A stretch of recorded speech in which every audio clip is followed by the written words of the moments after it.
The Hill of Dreams, Chapter 6. It was in this winter, after his coming to the grey street, that Lucien first experienced the pains of desolation. He had all his life known the delights of solitude, and had acquired that habit of mind which makes a man find rich company on the bare hillside, and leads him into the heart of the wood to meditate by the dark water-pools. But now, in the blank interval when he was forced to shut up his desk, the sense of loneliness overwhelmed him and filled him with unutterable melancholy. On such days he carried about with him an unceasing gnawing torment in his breast, the anguish of the empty page awaiting him in his bureau, and the knowledge that it was worse than useless to attempt the work.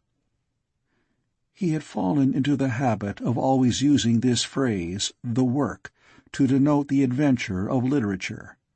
It had grown in his mind to all the austere and grave significance of the great work on the lips of the alchemists.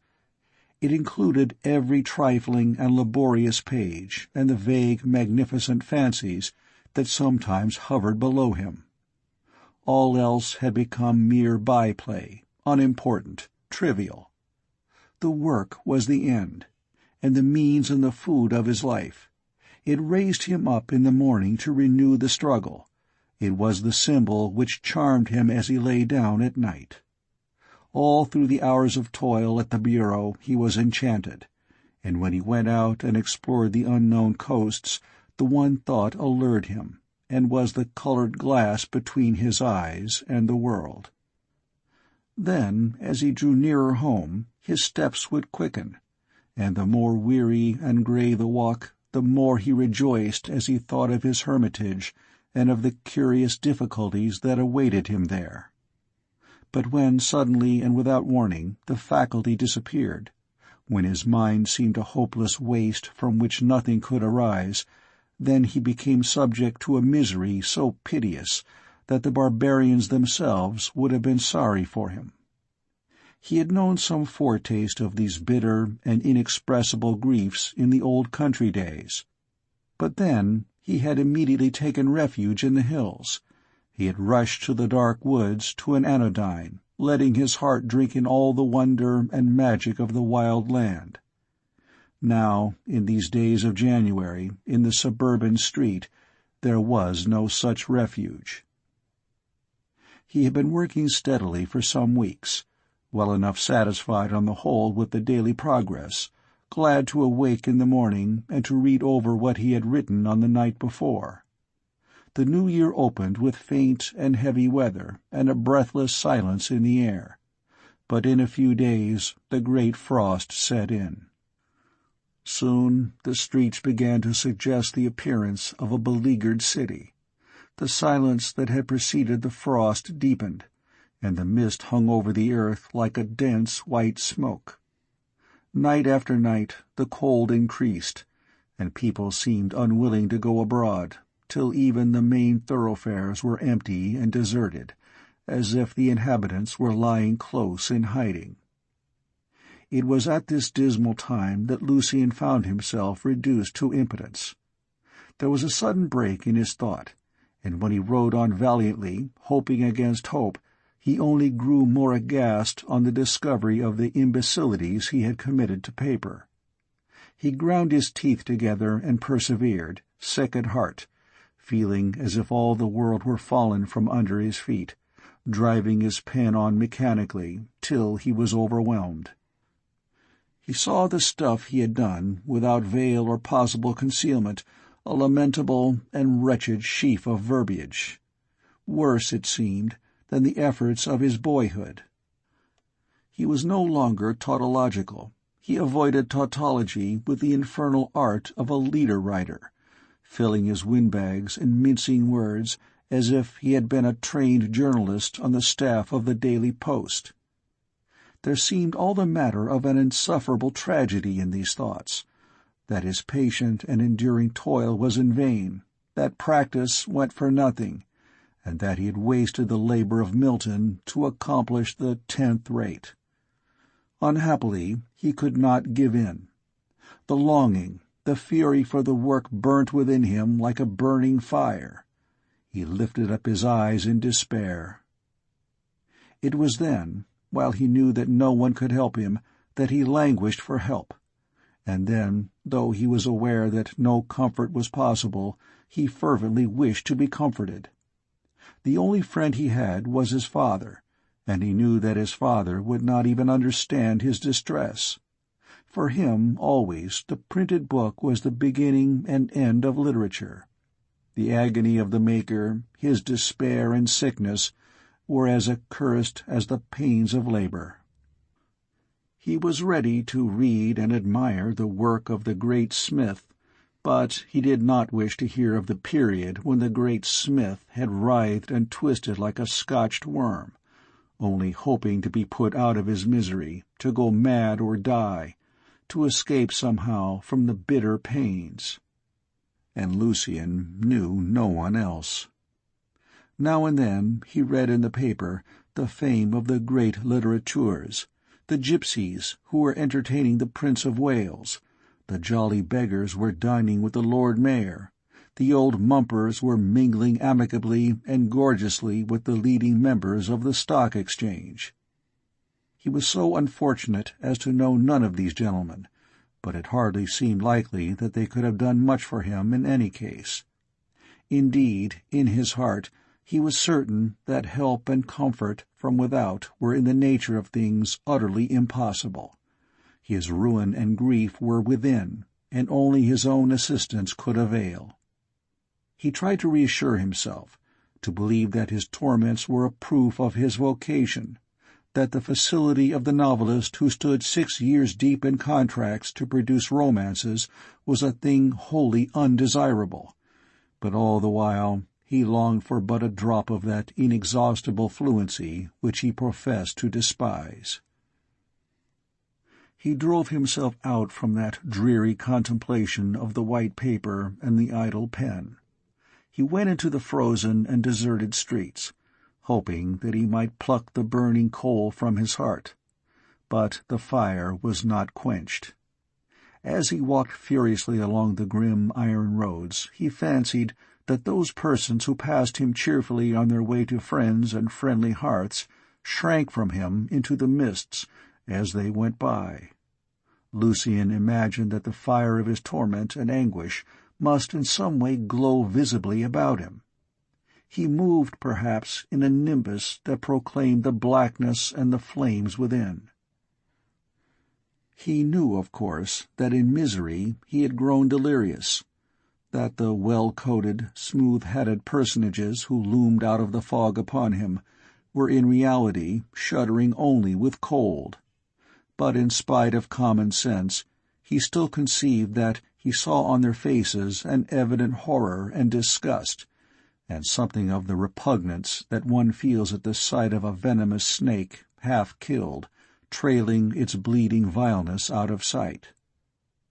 By design Lucien tried to make for remote and desolate places, and yet when he had succeeded in touching on the open country and knew that the icy shadow hovering through the mist was a field, he longed for some sound and murmur of life, and turned again to roads where pale lamps were glimmering, and the dancing flame of firelight shone across the frozen shrubs. And the sight of these homely fires, the thought of affection and consolation waiting by them, stung him the more sharply, perhaps because of the contrast with his own chills and weariness and helpless sickness, and chiefly because he knew that he had long closed an everlasting door between his heart and such felicities. If those within had come out and had called him by his name to enter and be comforted, it would have been quite unavailing, since between them and him there was a great gulf fixed. Perhaps for the first time he realized that he had lost the art of humanity forever.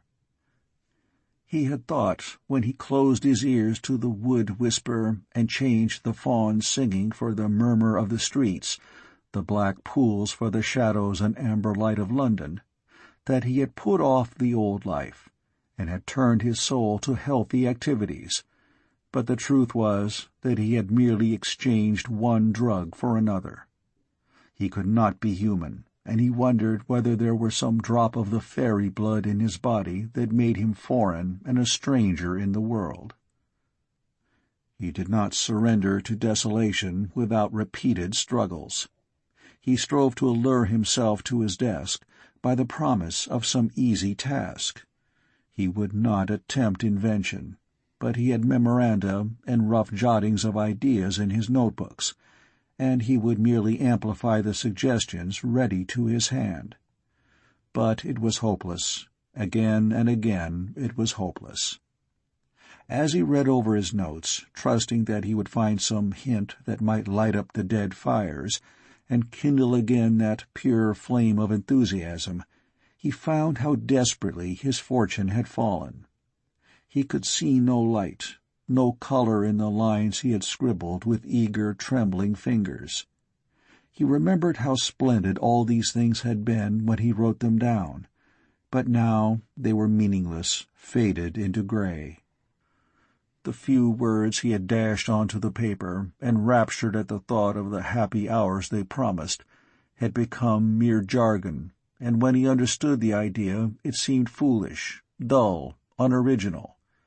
He discovered something at last that appeared to have a grain of promise, and determined to do his best to put it into shape, but the first paragraph appalled him. It might have been written by an unintelligent schoolboy. He tore the paper in pieces and shut and locked his desk, heavy despair sinking like lead into his heart.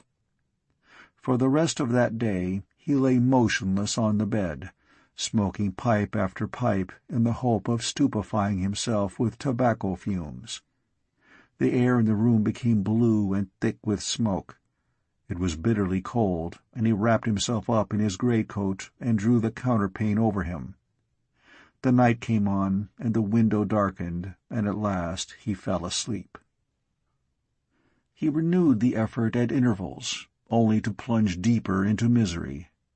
He felt the approaches of madness, and knew that his only hope was to walk till he was physically exhausted, so that he might come home almost fainting with fatigue, but ready to fall asleep the moment he got into bed. He passed the mornings in a kind of torpor, endeavoring to avoid thought, to occupy his mind with the pattern of the paper, with the advertisements at the end of a book, with the curious grayness of the light that glimmered through the mist into his room, with the muffled voices that rumbled now and then from the street. He tried to make out the design that had once colored the faded carpet on the floor, and wondered about the dead artist in Japan, the adorner of his bureau. He speculated as to what his thoughts had been as he inserted the rainbow mother-of-pearl and made that great flight of shining birds, dipping their wings as they rose from the reeds, or how he had conceived the lacquer dragons in red gold, and the fantastic houses in the garden of peach trees. But sooner or later the oppression of his grief returned, the loud shriek and clang of the garden gate, the warning bell of some passing bicyclist steering through the fog, the noise of his pipe falling to the floor, would suddenly waken him to the sense of misery. He knew that it was time to go out. He could not bear to sit still and suffer. Sometimes he cut a slice of bread and put it in his pocket. Sometimes he trusted to the chance of finding a public house, where he could have a sandwich and a glass of beer. He turned always from the main streets, and lost himself in the intricate suburban byways, willing to be engulfed in the infinite whiteness of the mist.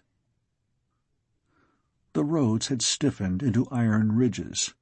The fences and trees were glittering with frost crystals. Everything was of strange and altered aspect.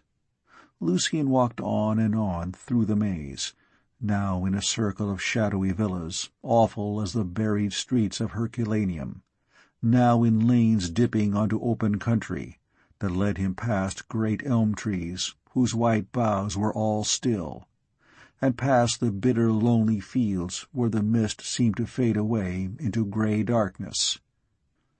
As he wandered along these unfamiliar and ghastly paths, he became the more convinced of his utter remoteness from all humanity.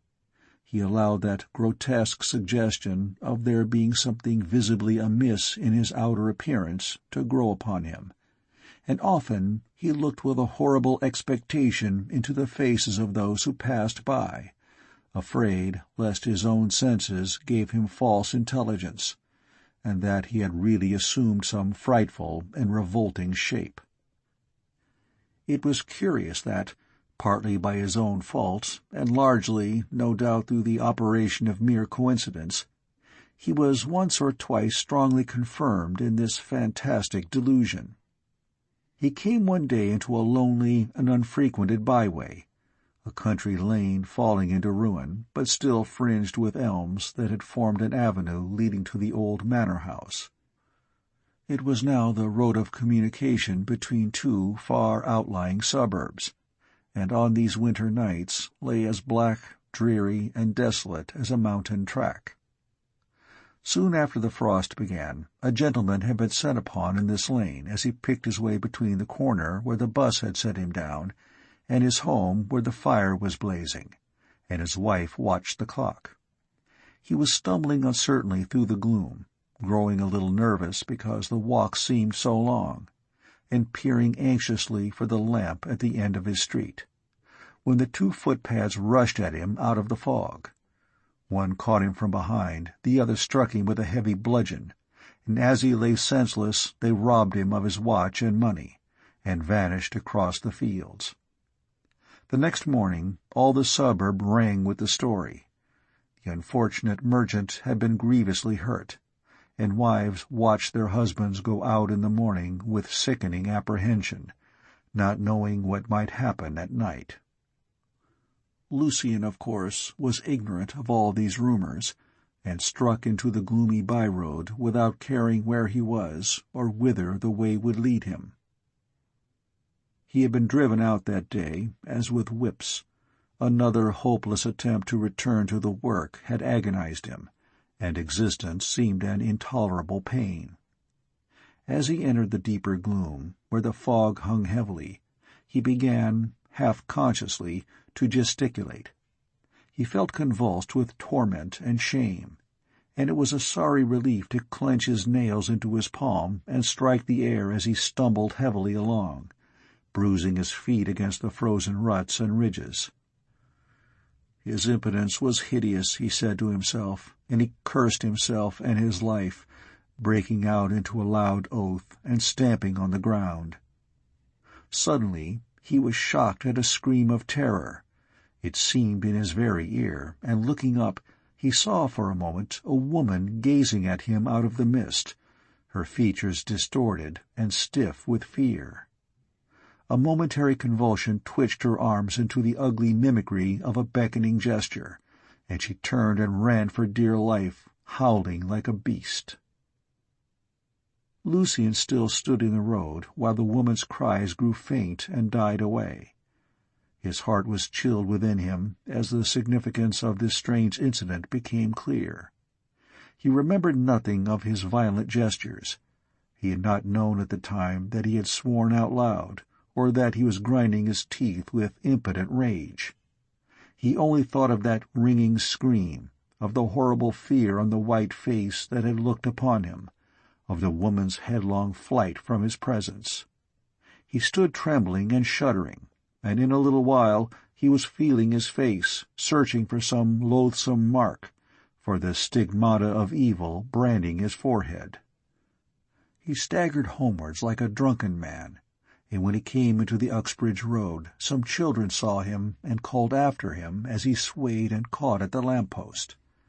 When he got to his room, he sat down at first in the dark. He did not dare to light the gas. Everything in the room was indistinct, but he shut his eyes as he passed the dressing-table, and sat in a corner, his face turned to the wall. And when at last he gathered courage and the flame leapt hissing from the jet, he crept piteously towards the glass, and ducked his head, crouching miserably and struggling with his terrors before he could look at his own image. To the best of his power, he tried to deliver himself from these more grotesque fantasies. He assured himself that there was nothing terrific in his countenance but sadness, that his face was like the face of other men. Yet he could not forget that reflection he had seen in the woman's eyes, how the surest mirrors had showed him a horrible dread, her soul itself quailing and shuddering at an awful sight.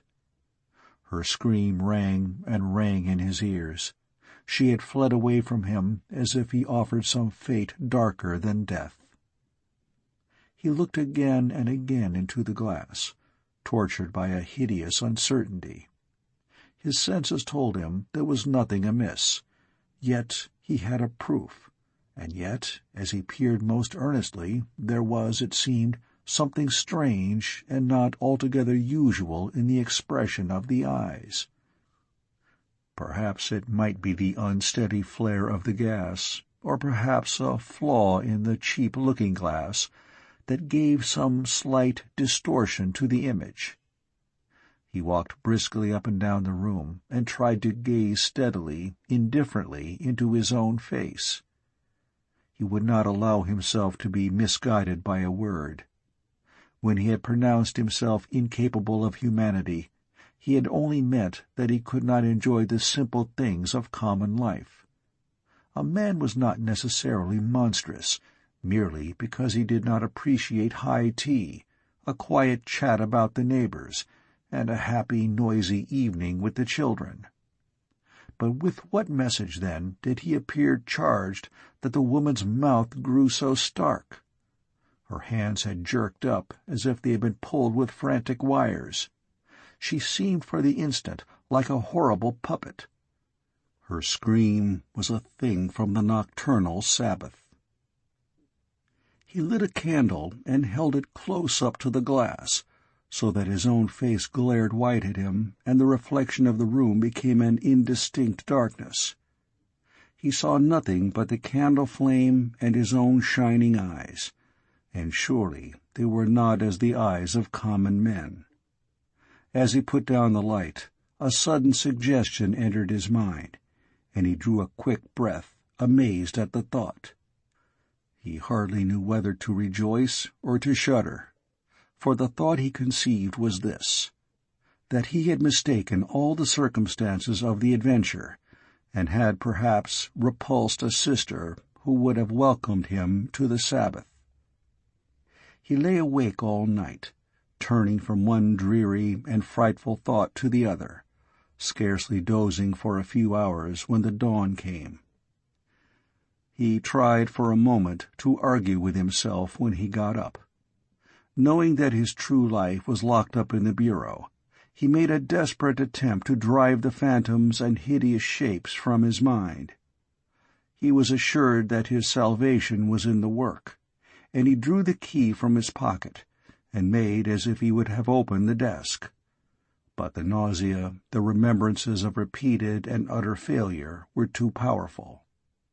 For many days he hung about the Manor Lane, half dreading, half desiring another meeting, and he swore he would not again mistake the cry of rapture, nor repulse the arms extended in a frenzy of delight. In those days he dreamed of some dark place where they might celebrate and make the marriage of the Sabbath, with such rites as he had dared to imagine. It was, perhaps, only the shock of a letter from his father that rescued him from these evident approaches to madness. Mr. Taylor wrote how they had missed him at Christmas, how the farmers had inquired after him, of the homely familiar things that recalled his boyhood, his mother's voice, the friendly fireside, and the good old fashions that had nurtured him. He remembered that he had once been a boy, loving the cake and puddings and the radiant holly and all the 17th-century mirth that lingered on in the ancient farmhouses. And there came to him the more holy memory of Mass on Christmas morning. How sweet the dark and frosty earth had smelt as he walked beside his mother down the winding lane. And from the stile near the church they had seen the world glimmering to the dawn, and the wandering lanterns advancing across the fields. Then he had come into the church and seen it shining with candles and holly, and his father, in pure vestments of white linen, sang the longing music of the liturgy at the altar, and the people answered him till the sun rose with the grave notes of the paternoster, and a red beam stole through the chancel window.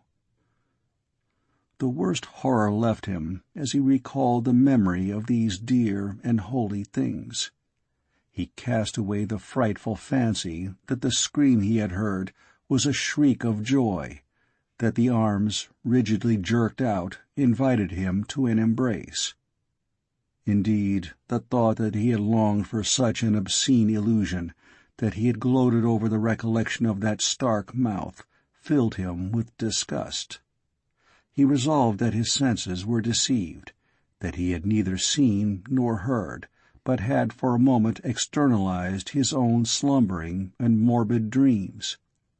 It was perhaps necessary that he should be wretched, that his efforts should be discouraged, but he would not yield utterly to madness. Yet when he went abroad with such good resolutions, it was hard to resist an influence that seemed to come from without and within.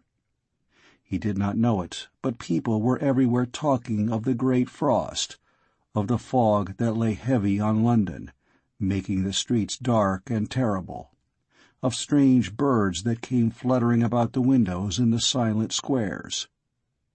The Thames rolled out duskily, bearing down the jarring ice-blocks, and as one looked on the black water from the bridges, it was like a river in a northern tale. To Lucian it all seemed mythical, of the same substance as his own fantastical thoughts. He rarely saw a newspaper and did not follow from day to day the systematic readings of the thermometer, the reports of ice fairs, of coaches driven across the river at Hampton, of the skating on the fens, and hence the iron roads, the beleaguered silence, and the heavy folds of mist appeared as amazing as a picture, significant, appalling. He could not look out and see a common suburban street foggy and dull, nor think of the inhabitants as at work or sitting cheerfully eating nuts about their fires. He saw a vision of grey road vanishing, of dim houses all empty and deserted, and the silence seemed eternal. And when he went out and passed through street after street, all void by the vague shapes of houses that appeared for a moment and were then instantly swallowed up, it seemed to him as if he had strayed into a city that had suffered some inconceivable doom, that he alone wandered where myriads had once dwelt. It was a town as great as Babylon, terrible as Rome, marvelous as lost Atlantis, set in the midst of a white wilderness surrounded by waste places. It was impossible to escape from it. If he skulked between hedges and crept away beyond the frozen pools, presently the serried stony lines confronted him like an army, and far they swept away into the night, as some fabled wall that guards an empire in the vast dim east. Or in that distorting medium of the mist, changing all things, he imagined that he trod an infinite desolate plain, abandoned from ages, but circled and encircled with dolmen and menhir that loomed out at him gigantic, terrible. All London was one grey temple of an awful rite, ring within ring of wizard stones circled about some central place. Every circle was an initiation, every initiation eternal loss. Or perhaps he was astray forever in a land of grey rocks. He had seen the light of home, the flicker of the fire on the walls. Close at hand, it seemed, was the open door, and he had heard dear voices calling to him across the gloom, but he had just missed the path. The lamps vanished, the voices sounded thin and died away, and yet he knew that those within were waiting, that they could not bear to close the door, but waited, calling his name, while he had missed the way and wandered in the pathless desert of the grey rocks.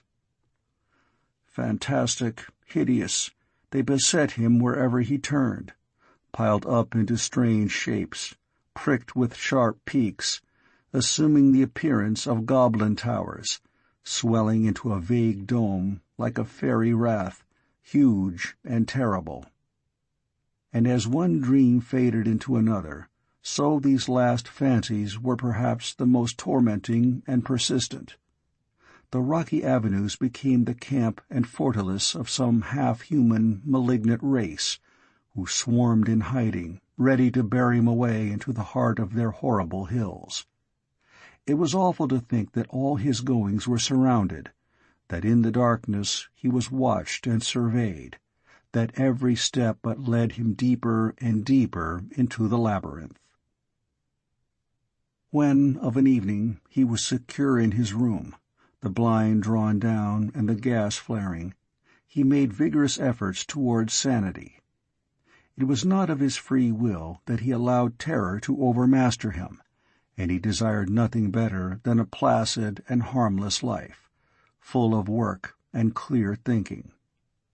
He knew that he deluded himself with imagination, that he had been walking through London suburbs and not through pandemonium, and that if he could but unlock his bureau all those ugly forms would be resolved into the mist.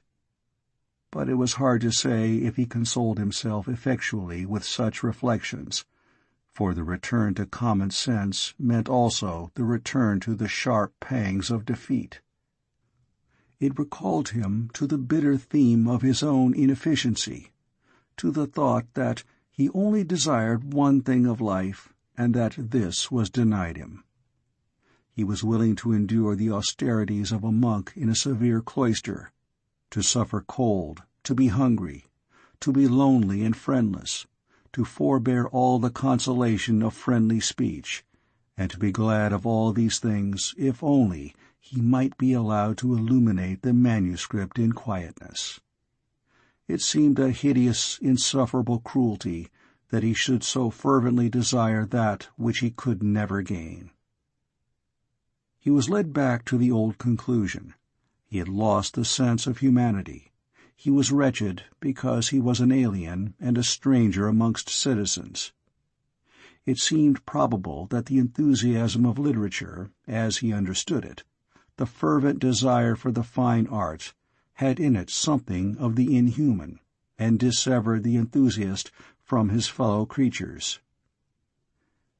It was possible that the barbarian suspected as much, that by some slow process of rumination he had arrived at his fixed and inveterate impression, by no means a clear reasoned conviction. The average Philistine, if pressed for the reasons of his dislike, would either become inarticulate, ejaculating "faugh" and "pah," like an old-fashioned Scots magazine, or else he would give some imaginary and absurd reason, alleging that all literary men are poor, that composers never cut their hair, that painters were rarely public schoolmen, that sculptors couldn't ride straight to hounds to save their lives. But clearly these imbecilities were mere afterthoughts. The average man hated the artist from a deep, instinctive dread of all that was strange, uncanny, alien to his nature. He gibbered, uttered his harsh, semi-bestial faugh, and dismissed Keats to his gallipots from much the same motives as usually impelled the black savages to dismiss the white man on an even longer journey.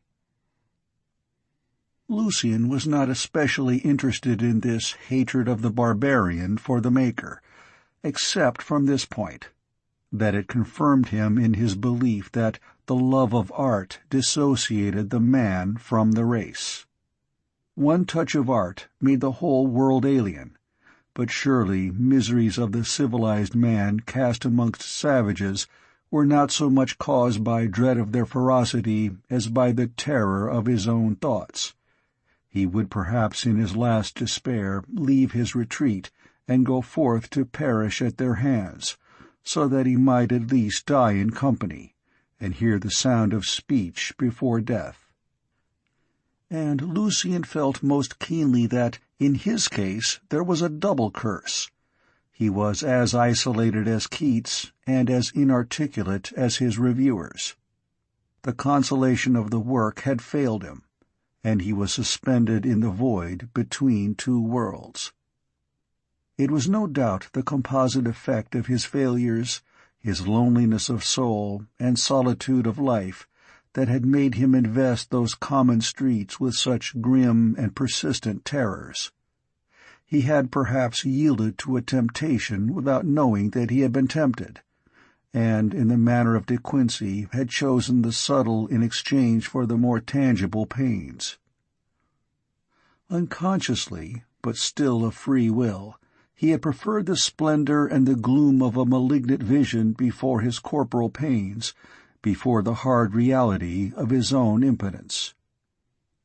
It was better to dwell in vague melancholy, to stray in the forsaken streets of a city doomed from ages, to wander amidst forlorn and desperate rocks, than to awake to a gnawing and ignoble torment, to confess that a house of business would have been more suitable and more practical, that he had promised what he could never perform. Even as he struggled to beat back the phantasmagoria of the mist, and resolved that he would no longer make all the streets a stage of apparitions, he hardly realized what he had done, or that the ghosts he had called might depart and return again. He continued his long walks, always with the object of producing a physical weariness and exhaustion that would enable him to sleep of nights. But even when he saw the foggy and deserted avenues in their proper shape, and allowed his eyes to catch the pale glimmer of the lamps and the dancing flame of the firelight, he could not rid himself of the impression that he stood afar off, that between those hearths and himself there was a great gulf fixed. As he paced down the footpath, he could often see plainly across the frozen shrubs into the homely and cheerful rooms. Sometimes, late in the evening, he caught a passing glimpse of the family at tea, father, mother, and children laughing and talking together, well pleased with each other's company. Sometimes a wife or a child was standing by the garden gate, peering anxiously through the fog, and the sight of it all the little details, the hideous but comfortable armchairs turned ready to the fire, maroon-red curtains being drawn close to shut out the ugly night, the sudden blaze and illumination as the fire was poked up so that it might be cheerful for father. These trivial and common things were acutely significant. They brought back to him the image of a dead boy, himself. They recalled the shabby old parlor in the country, with its shabby old furniture and fading carpet, and renewed a whole atmosphere of affection and homely comfort. His mother would walk to the end of the drive and look out for him when he was late, wandering then about the dark woodlands.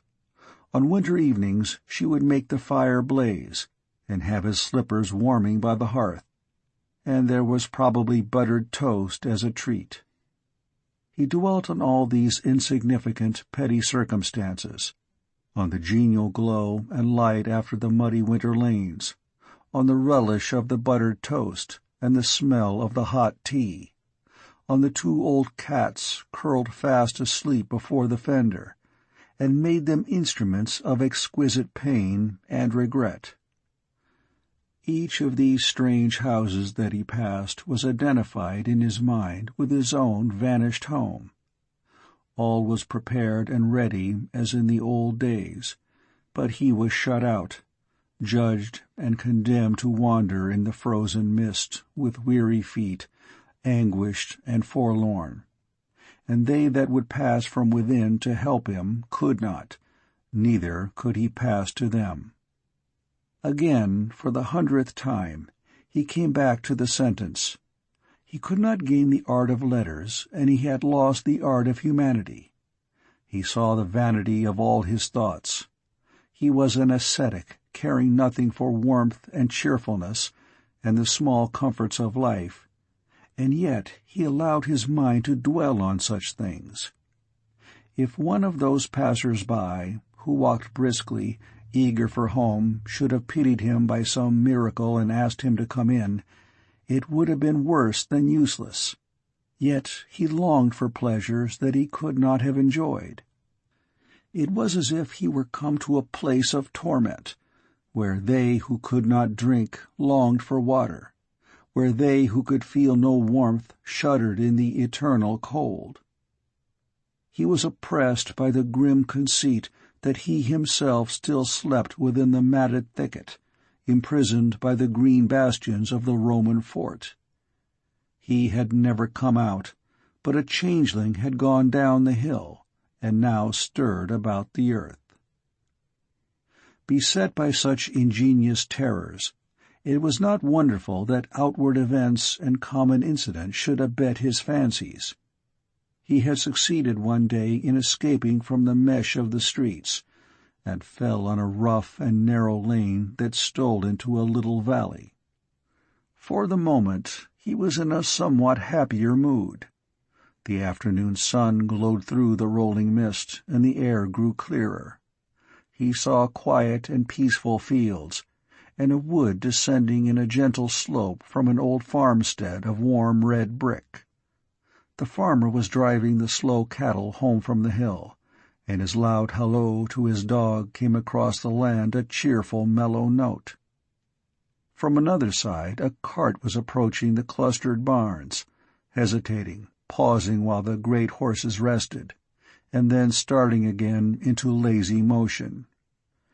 In the well of the valley a wandering line of bushes showed where a brook crept in and out amongst the meadows, and as Lucien stood lingering on the bridge, a soft and idle breath ruffled through the boughs of a great elm.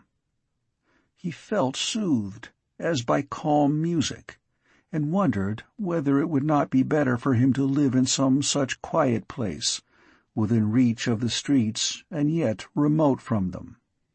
It seemed a refuge for still thoughts. He could imagine himself sitting at rest beneath the black yew tree in the farm garden, at the close of a summer day.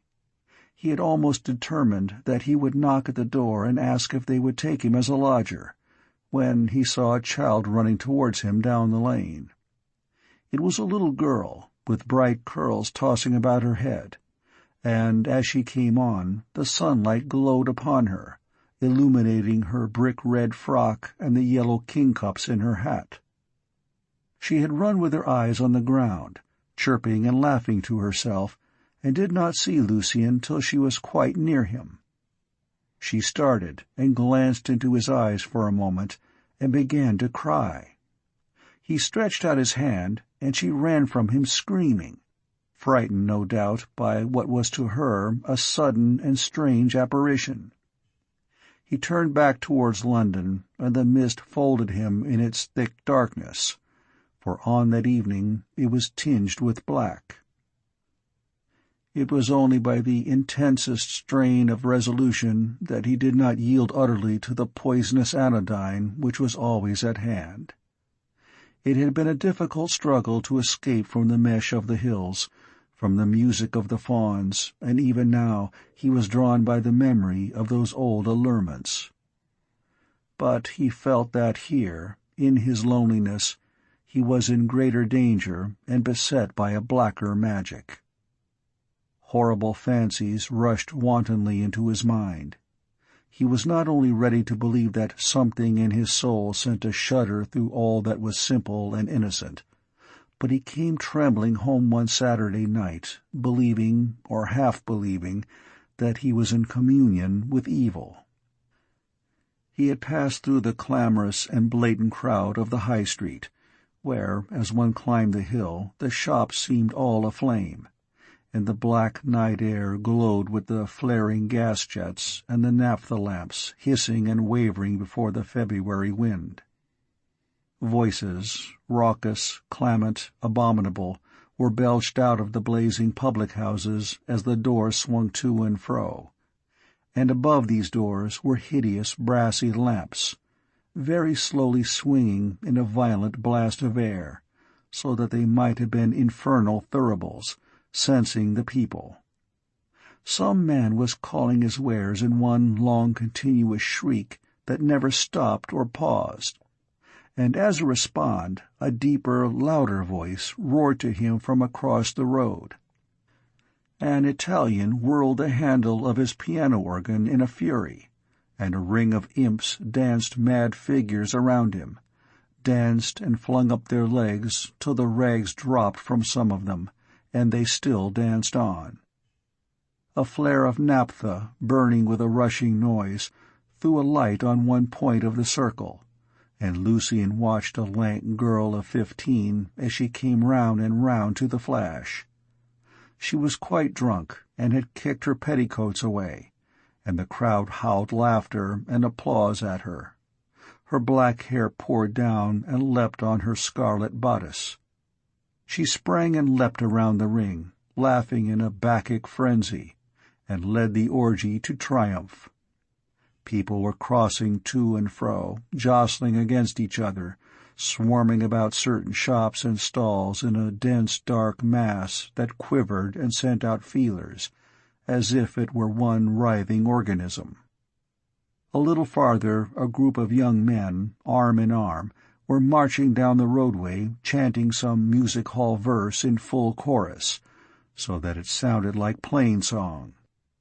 An impossible hubbub, a hum of voices, angry as swarming bees, the squeals of 5 or 6 girls who ran in and out and dived up dark passages and darted back into the crowd.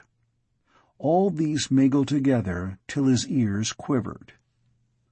A young fellow was playing the concertina, and he touched the keys with such slow fingers that the tune wailed solemn into a dirge. But there was nothing so strange as the burst of sound that swelled out when the public-house doors were opened. He walked amongst these people, looked at their faces, and looked at the children amongst them. He had come out thinking that he would see the English working class, the best-behaved and best-tempered crowd in the world, enjoying the simple pleasure of the Saturday night shopping. Mother bought the joint for Sunday's dinner, and perhaps a pair of boots for Father.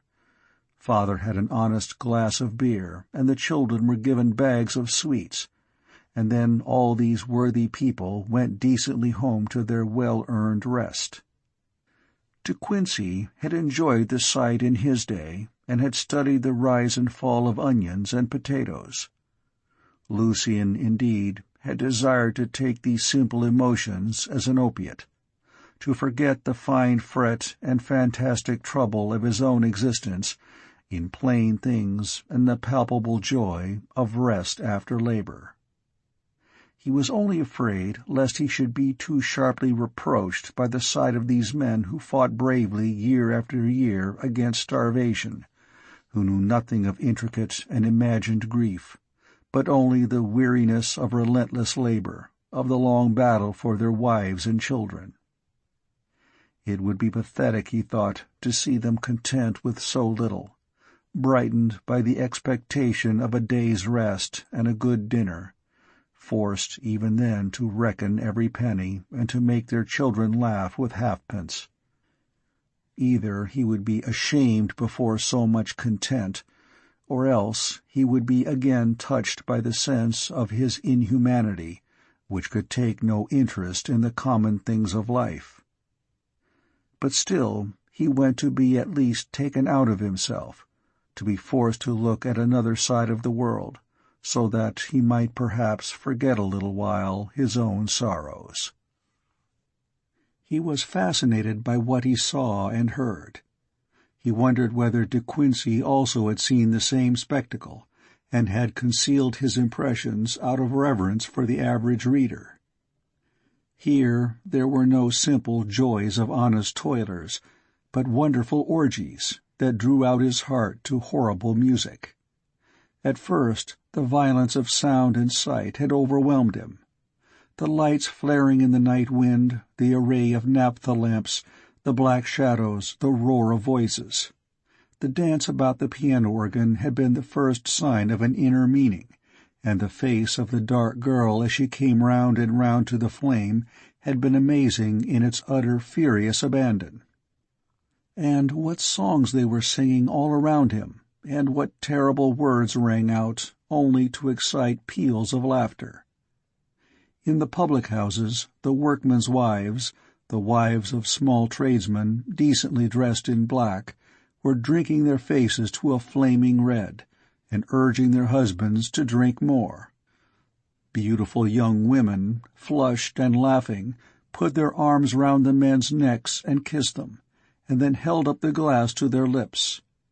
In the dark corners, at the openings of side streets, the children were talking together, instructing each other, whispering what they had seen. A boy of 15 was plying a girl of 12 with whiskey, and presently they crept away. Lucien passed them as they turned to go, and both looked at him. The boy laughed, and the girl smiled quietly. It was, above all, in the faces around him that he saw the most astounding things, the Bacchic fury unveiled and unashamed. To his eyes it seemed as if these revelers recognized him as a fellow, and smiled up in his face, aware that he was in the secret. Every instinct of religion, of civilization even, was swept away. They gazed at one another and at him, absolved of all scruples, children of the earth and nothing more. Now and then a couple detached themselves from the swarm, and went away into the darkness, answering the jeers and laughter of their friends as they vanished. On the edge of the pavement, not far from where he was standing, Lucien noticed a tall and lovely young woman who seemed to be alone. She was in the full light of a naphtha flame, and her bronze hair and flushed cheeks shone illuminate as she viewed the orgy. She had dark brown eyes, and a strange look as of an old picture in her face, and her eyes brightened with an urgent gleam. He saw the revelers nudging each other and glancing at her, and 2 or 3 young men went up and asked her to come for a walk.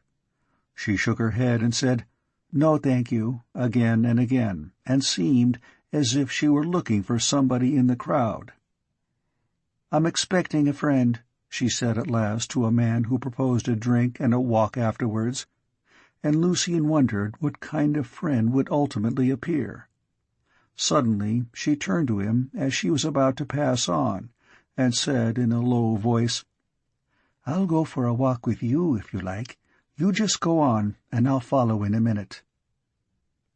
For a moment he looked steadily at her. He saw that the first glance had misled him. Her face was not flushed with drink as he had supposed, but it was radiant with the most exquisite color. A red flame glowed and died on her cheek, and seemed to palpitate as she spoke. The head was set on the neck nobly, as in a statue, and about the ears the bronze hair strayed into little curls. She was smiling and waiting for his answer. He muttered something about being very sorry, and fled down the hill out of the orgy, from the noise of roaring voices and the glitter of the great lamps very slowly swinging in the blast of wind. He knew that he had touched the brink of utter desolation. There was death in the woman's face, and she had indeed summoned him to the Sabbath. Somehow he had been able to refuse on the instant, but if he had delayed, he knew he would have abandoned himself to her, body and soul. He locked himself in his room and lay trembling on the bed, wondering if some subtle sympathy had shown the woman her perfect companion. He looked in the glass, not expecting now to see certain visible and outward signs, but searching for the meaning of that strange glance that lit up his eyes. He had grown even thinner than before in the last few months, and his cheeks were wasted with hunger and sorrow, but there was still about his features the suggestion of a curious classic grace, and the look as of a faun who has strayed from the vineyards and olive gardens. He had broken away, but now he felt the mesh of her net about him, a desire for her that was a madness, as if she held every nerve in his body and drew him to her, to her mystic world, to the rose-bush where every flower was aflame. He dreamed all night of the perilous things he had refused, and it was loss to awake in the morning, pain to return to the world. The frost had broken, and the fog had rolled away, and the grey street was filled with a clear grey light. Again he looked out on the long dull sweep of the monotonous houses, hidden for the past weeks by a curtain of mist. Heavy rain had fallen in the night, and the garden rails were still dripping, the roof still dark with wet. All down the line the dingy white blinds were drawn in the upper windows. Not a soul walked the street. Everyone was asleep after the exertions of the night before. Even on the main road it was only at intervals that some straggler paddled by. Presently a woman in a brown ulster shuffled off on some errand. Then a man in shirt-sleeves poked out his head, holding the door half open, and stared up at a window opposite. After a few minutes he slunk in again, and 3 loafers came slouching down the street, eager for mischief or beastliness of some sort. They chose a house that seemed rather smarter than the rest, and irritated by the neat curtains, the little grass plot with its dwarf shrub, one of the ruffians drew out a piece of chalk and wrote some words on the front door. His friends kept watch for him, and, the adventure achieved, all 3 bolted, bellowing Yahoo laughter. Then a bell began, tang, tang, tang, and here and there children appeared on their way to Sunday school, and the chapel teachers went by with verjuice eyes and lips, scowling at the little boy who cried, "Piper! Piper!" On the main road, many respectable people, the men shining and ill-fitted, the women hideously bedizened, passed in the direction of the independent nightmare, the stuccoed thing with the Doric columns, but on the whole life was stagnant. Presently Lucian smelt the horrid fumes of roast beef and cabbage. The early risers were preparing the 1 o'clock meal, but many lay in bed and put off dinner till 3, with the effect of prolonging the cabbage atmosphere into the late afternoon. A drizzly rain began as the people were coming out of church, and the mothers of little boys in velvet and little girls in foolishness of every kind were impelled to slap their offspring, and to threaten them with father. Then the torpor of beef and beer and cabbage settled down on the street. In some houses they snorted and read the parish magazine. In some they snored and read the murders and collected filth of the week. But the only movement of the afternoon was a second procession of children, now bloated and distended with food, again answering the summons of tang, tang, tang.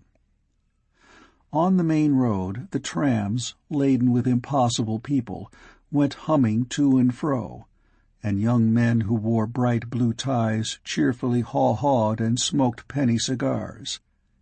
They annoyed the shiny and respectable and verjuiced-lipped, but not by the frightful stench of the cigars, but because they were cheerful on Sunday.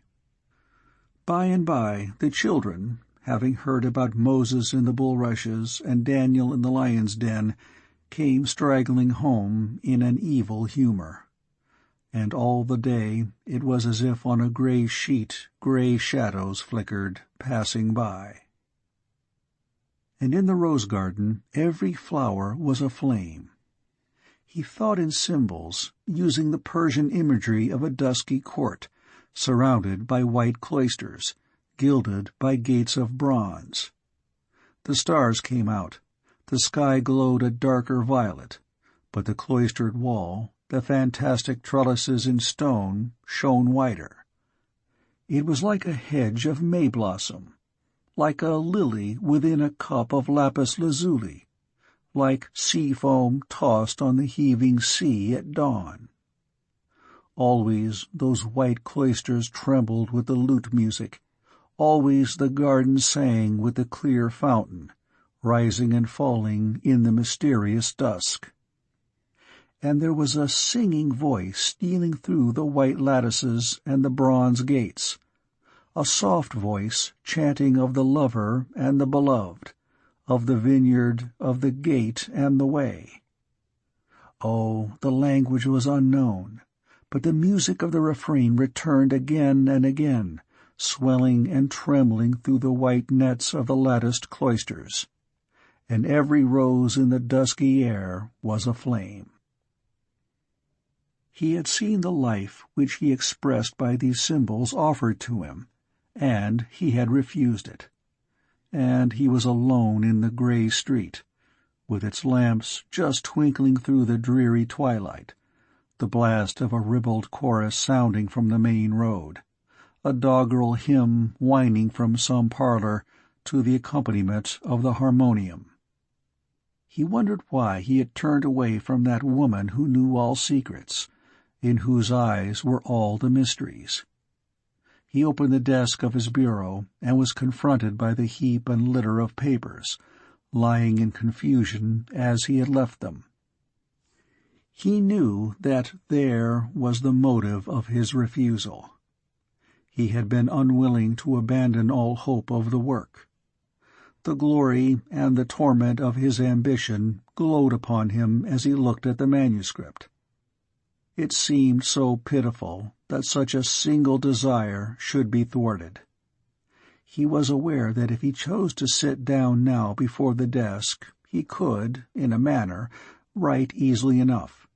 He could produce a tale which would be formally well constructed and certain of favorable reception, and it would not be the utterly commonplace, entirely hopeless favorite of the circulating library. It would stand in those ranks where the real thing is skillfully counterfeited, amongst the books which give the reader his orgy of emotions, and yet contrive to be superior and art in his opinion. Lucien had often observed this species of triumph, and had noted the acclamation that never failed the clever sham. Romola, for example, had made the great host of the serious, the portentous, shout for joy, while the real book, The Cloister and the Hearth, was a comparative failure.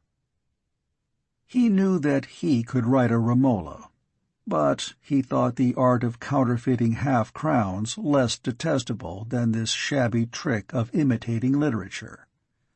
He had refused definitely to enter the atelier of the gentleman who pleased his clients by ingeniously simulating the grain of walnut, and though he had seen the old oaken ambry kicked out contemptuously into the farmyard, serving perhaps the necessities of hens or pigs, he would not apprentice himself to the masters of veneer. He paced up and down the room, glancing now and again at his papers, and wondering if there were not hope for him. A great thing he could never do, but he had longed to do a true thing, to imagine sincere and genuine pages. He was stirred again to this fury for the work by the event of the evening before, by all that had passed through his mind since the melancholy dawn. The lurid picture of that fiery street, the flaming shops and flaming glances, all its wonders and horrors, lit by the naphtha flares and by the burning souls, had possessed him. And the noises, the shriek and the whisper, the jangling rattle of the piano organ, the long-continued scream of the butcher as he dabbled in the blood, the lewd litany of the singers, these seemed to be resolved into an infernal overture, loud with the expectation of lust and death. And how the spectacle was set in the cloud of dark night, a phantom play acted on that fiery stage, beneath those hideous brassy lamps, very slowly swinging in a violent blast. As all the medley of outrageous sights and sounds now fused themselves within his brain into one clear impression, it seemed that he had indeed witnessed and acted in a drama, that all the scene had been prepared and vested for him, and that the choric songs he had heard were but preludes to a greater act. for in that woman was the consummation and catastrophe of it all, and the whole stage waited for their meeting. He fancied that after this the voices and the lights died away, that the crowd sank swiftly into the darkness, and that the street was at once denuded of the great lamps and of all its awful scenic apparatus. Again, he thought, the same mystery would be represented before him. Suddenly, on some dark and gloomy night, as he wandered lonely on a deserted road, the wind hurrying before him, suddenly a turn would bring him again upon the fiery stage, and the antique drama would be reenacted.